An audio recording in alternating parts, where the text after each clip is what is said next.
La Ligue de l'enseignement organise un congrès tous les 3 ans.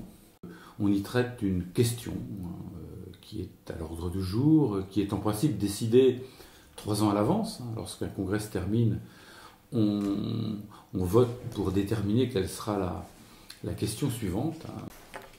Donc le thème du congrès, c'est effectivement l'éducation populaire au XXIe siècle, avec une question, une refondation vitale. Alors pourquoi avoir choisi ce thème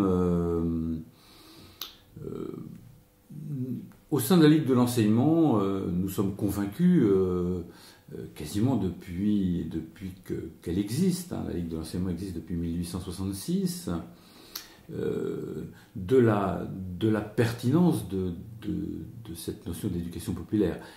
Il est bien évident que les associations et la Ligue de l'enseignement ne va pas révolutionner le monde, mais dans sa volonté en tout cas de transformation sociale, il est important qu'elle s'appuie sur ce concept d'éducation populaire. Et pour nous, il est aujourd'hui totalement d'actualité dans ce monde en mutation.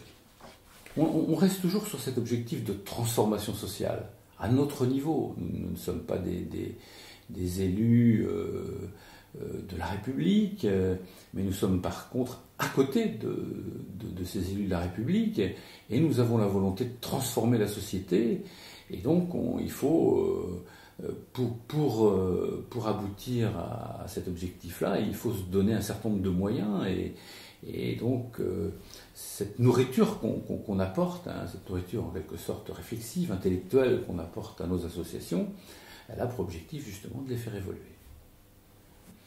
Voilà. Vouloir organiser un congrès, c'est, je dirais, c'est un peu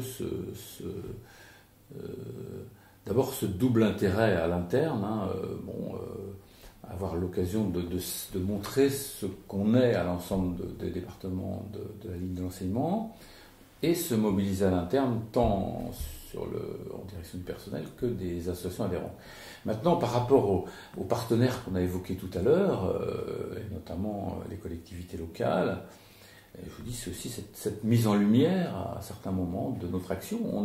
Nous sommes quelque part des travailleurs de l'ombre, on a appelé ça des fourmis de la culture et du sport et de l'éducation populaire. Et c'est toujours important qu'à un moment donné, on puisse mettre un peu les projecteurs sur ça, parce que on risquerait de passer totalement inaperçu.